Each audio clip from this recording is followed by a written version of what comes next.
So the steps that we have been teaching our students, right, are basically 4, right? First is to read the entire passage without attempting to answer. So I go back to this idea of analyzing text logic.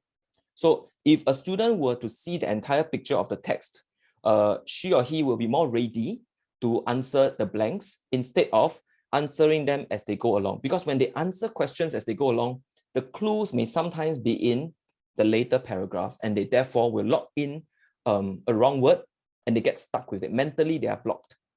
So in order to read the entire passage, right, we'll give the students a clearer idea of what the main topic is about, right, what the author is trying to express, and also activate schemas. Schemas are prior knowledge that you already have.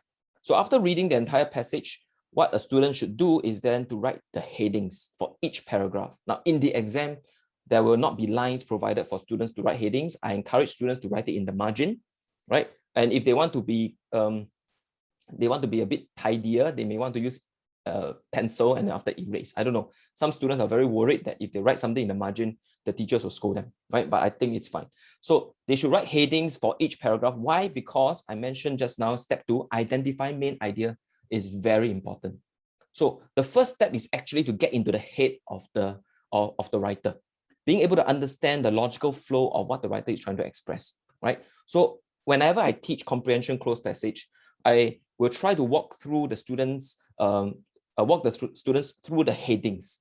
So from the headings, we now have an overall picture of how the entire passage has been organized. So for example, if it is about bats, right? Bats. So the first paragraph usually is about where bats live.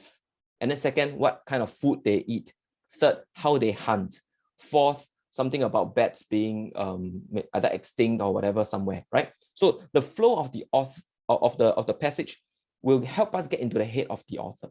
So the first 2 steps are just preparation. This is when some students get very impatient, right?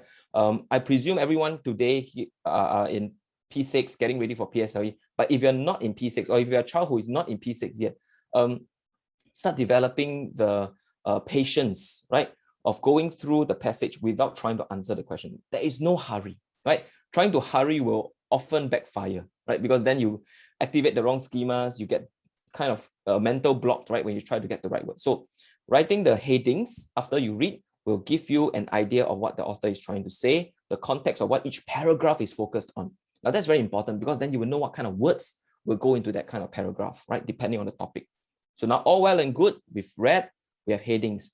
Now is the time to write down the answers and answer the questions, right? Because you already activated the schemas, we've already gotten the prior knowledge. So now write in the answers. Now, whenever I teach this, some students may feel, especially when they're new to this method, shouldn't we look for clues first so that we can find the right word, right? Now that doesn't work in most cases because the students cannot see which words are clues, because in a 15 blank, with a Compre cloze with 15 blanks, all they see are the blanks. They wouldn't be able to identify which are the keywords, which are not the keywords. So they are not keywords yet until you write in the answers. So for us, we switch steps 3 and 4 and get students to answer the questions first because they've already got enough context to answer the best answer, to fill in the best words. So after they're done with that, then they highlight the keywords. The keywords will support their answers if their answers are correct. If they cannot find the keywords to support the answers, I often tell them that means you have answered wrongly. Change your word. Think of another word. Think harder in the context. Now, very often, every word, every blank has a supporting context. If it does not have a supporting context, either in terms of content or language, then chances are, then there might be a bit of a problem in that comprehension cloze passage. That means the setter was not stringent enough, right, in ensuring that there is a supporting context for each blank, right? If it's set very well, and I'm sure PSLE is going to be very, very well set, then every blank should have a very clear supporting context. So step 1, 2, 3, and 4, right? This is how we want to ensure that we are doing it correctly. Hi, this is Dr. Daniel Chua.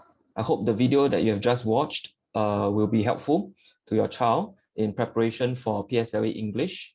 So if you are interested to sign up for any of our programs, please feel free to check out this QR code, and then you can then find out more about what we do to help our students at Cognitus Academy.